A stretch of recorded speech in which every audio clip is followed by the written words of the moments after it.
அதாவது போட்டு அணியத்தில் இருக்கும். அணியத்தில் வந்து பாறை இருக்குது பாருங்கள், உயிரோடு இருக்கும். அதனாலே கடல் தண்ணியிலேயே நாங்கள் வந்து மிதக்க விட்டுக்கிட்டே இருப்போம். இப்போ அதாவது போட்டு அணியத்தில் இருக்கும். அணியத்தில் வந்து பாறை இருக்குது பாருங்கள்.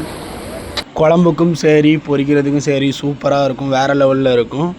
நீங்கள் யாராச்சும் இந்த மாதிரி பாறை சாப்பிட்றீங்களான்றதை மறக்காமல் கமெண்டில் சொல்லுங்கள். பார்த்தீங்களா, நம்ம பெரியப்பா ஃப்ரெஷ்ஷாக பிடிச்சிட்டு வந்தது. கண்ணெல்லாம் பாருங்கள், அப்படியே க்ளீனாக இருக்கும், ஐஸில் அடித்த மாதிரியே இருக்காது, ரொம்ப ஃப்ரெஷ்ஷாக உள்ளது.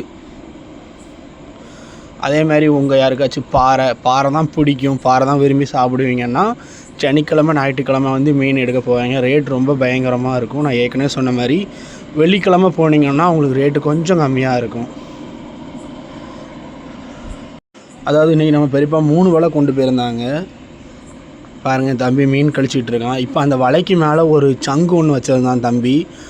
இப்போ கையில் தூக்கி வச்சு காட்டுறேன் பாருங்கள். இந்த சங்குக்கு வந்து ரேட்டு போகும். ரேட்டுக்கு போகக்கூடிய ஒரு சங்கு. நாங்கள் வந்து என்ன சங்குன்னு சொல்லுவோம்னா வெலை சங்கு அப்படின்னு சொல்லுவோம். எப்படியுமே 100 ரூபா 150 ரூபா இந்த மாதிரி போகும். உள்ளே நான் கையில் தொட்டு காமிக்கணும், அதான் நாக்கு.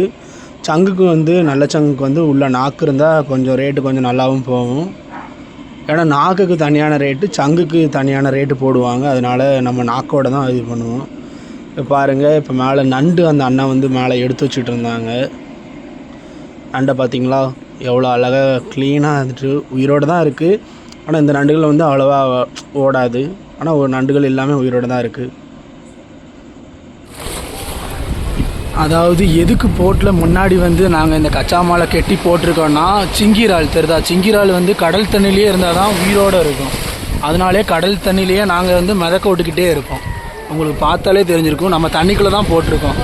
ஏன்னா உயிரோடு இருந்தால் தான் அதோட வேல்யூ, அதோட மதிப்பு.